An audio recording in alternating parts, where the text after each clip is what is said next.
Welcome back to the Plays with Cars YouTube channel, another episode of Project Porsche. So it's raining again because, our weather is psycho up here.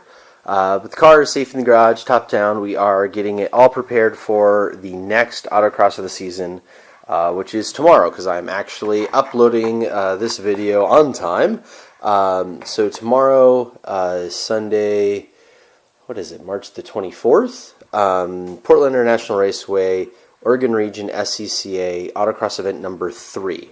They're actually having a starting line school today, which is a really cool thing if you're just getting into motorsport or you want to have like a really good deal, because I think you get like a track night in America and a year-long membership and the Autocross school and a bunch of other stuff. It's this really, really, really cool deal. But anyways, that was today. I think they've got another one coming up through later in the year.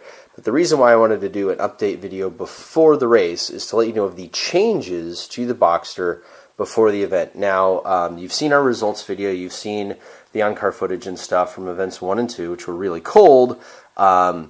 So we didn't get really maybe the best data so far, but we still have made some changes to the Boxster. And I like I said, I wanted to go over those with you.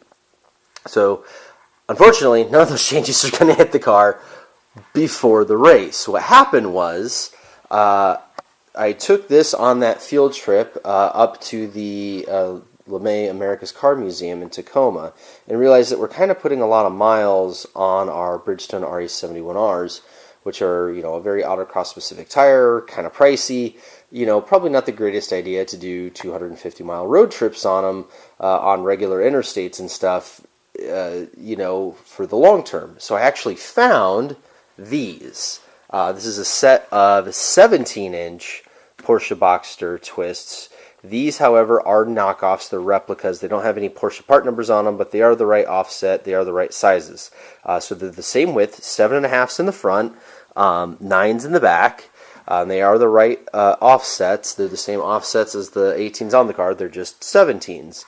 I picked these up really cheap because they are knockoffs. Spent $250 on the set of 4. Obviously, they all need tires, but that's not a problem because we've got tires there and tires there and tires there that are from this thing, which, while not the greatest tires in the world for commuting, I already own them, and we're not ever going to use them to autocross this thing anymore anyway, so might as well use them up. So I'm going to get these tires, put on these wheels, put these on the car for regular commuting, driving purposes so that we can save the 18s for the actual autocross events. However, in talking about that with some people, we kind of got into this conversation of maybe we should look at doing the 17s as the racing wheel. Now, I know this seems kind of antithetical to what we talked about earlier in the Porsche project, but what we're kind of thinking about is weight.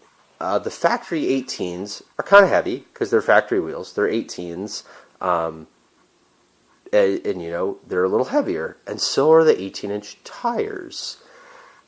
Will a lighter setup give us better performance on an autocross track? Again, autocross is weird. It's not the same as doing a big track, doing big, track day type stuff. It's this short little squirt where the car is usually pretty much dead cold, so things got to come up to temp fast. The bigger the tire, the harder you have getting heat into it and retaining that heat, as you saw in our first event. This pig, even with as much torque as it makes, 315s on the back, you did spend the entire first 2 runs basically doing a drift event before you got enough heat in the tires to get any kind of grip. Putting the 275s on the back actually made it faster. And so we're kind of thinking maybe the same thing with this. Like, we can put the RE71Rs, the stickiest compound on here, maybe even a little bit narrower tire to again, try to get the overall unsprung weight and rotating mass down as low as possible, kind of on a budget. Obviously, you could get some like really fancy forged wheels and things like that, but now you're spending thousands of dollars for a pound, where this is a couple $100 for a pound. And just kind of see if maybe that could do something. So I don't know. We might yet experiment with that. I got to do some research. I know Gracious Motorsports has done a bunch of kind of testing with that kind of stuff on Miatas with 15s and 17s and things like that. So we'll kind of want to look around and see. But regardless, we now have a set of race wheels and a set of street wheels, and whichever one we end up with for next season when we get really, really super serious about this stuff, we'll just, the fact of the matter is we got a spare set of wheels, and that's going to be super nice for commuting, or not commuting, but, road tripping with the car and not worry about tearing our good tires up. Now, it doesn't help us a lot for like events in Packwood. Packwood is the national tour site that is closest to me. It's about a 2.5 hour drive from my house, and through some pretty awesome roads, but I've ended up on the side of the road a couple of times going there before. So I was thinking maybe to have the street tires on the car and actually get a hitch for this thing. They make a tiny little hitch, one of those like 1-inch square ones, and it actually comes out of where the license plate is. And so you flip the license plate down and there'll be a little square receiver, and then they have like the bike rack racks, and we were thinking put the 4 tires on those, strap them down, and then we can drive to these big flyway events with the racing tires on the rack, get there, swap the tires over, and do our thing. So I don't know. I have traditionally always driven my cars to events, but I also traditionally haven't been that serious about placing or trophies or anything like that. I like to have fun with cars, hence the channel is play with cars, not compete with cars. So that might be a little too far for me. That's why I don't own a truck and a trailer. That's why I don't do that kind of thing. But I do want to not tear up my tires if I'm not doing a racing event at all. So, the next time I go to the coast or go to a car museum or something like that with the car, I'll have some better tires on there for that kind of thing rather than using up those. Now, the other thing I wanted to talk about is I did order an upgrade that will be on the car. However, it will not make it in time, and that's front brake pads. Checking the car out. The front pads are getting a little down there. They got some life left, but they're getting close. Rear pads are great, and just in driving the car in the autocross course, it didn't quite stop as hard as I would like it to. This car stops insanely well, but it has a complete Stop Tech racing package on it.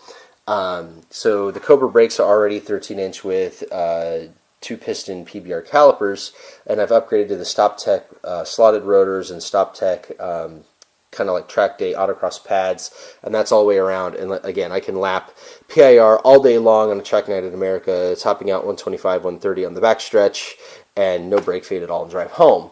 This car, I kind of feel like driving some back roads, I might get into a little bit of brake fade with the pads that are on there now. So I've got some fresh .4 fluid coming and a brand new set of Hawk autocross pads for this. I think it was their street race line. Anyways, they just updated the compound, and so they put the old compound on clearance on Tire Rack. So I ordered one of the front sets because I don't really need the latest, greatest compound. I don't know if you guys have noticed, but this is kind of a build on the budget, and I know it seems kind of weird being that it's a Porsche, but it was a cheap Porsche. And yeah, just kind of making do with, can we get 90% of the performance for 50% of the price? So yeah, last year's compound will work just fine for us. Put the new front pads on there. So we'll have that done before events 4 and 5. But for now, going out tomorrow, not going to have anything new on the car as far as any different from event 1 and 2, except for it's going to be a little bit warmer, maybe. And we'll see if that might help times a bit. Plus, just getting some more miles on the tires, kind of got them scrubbed in, some more miles on the car. But I wanted to share with you guys about the next parts coming in and what we did with the wheels. So yeah, after the event tomorrow, we'll put the brake pads on. We'll see what we're doing with the tires and stuff. Also, I'm going to repaint those because I hate black wheels. So yeah, if you got any ideas, I was thinking like maybe, I don't know, cone orange or something like that. But again, those are the street wheels. These are the race wheels. Who knows? I don't want to paint them silver, though. That looks kind of weird. So we'll figure something out on those. And but yeah, those are the changes coming in store for Project Porsche. And if you are local, we will see you tomorrow at Portland International Raceway for an autocross.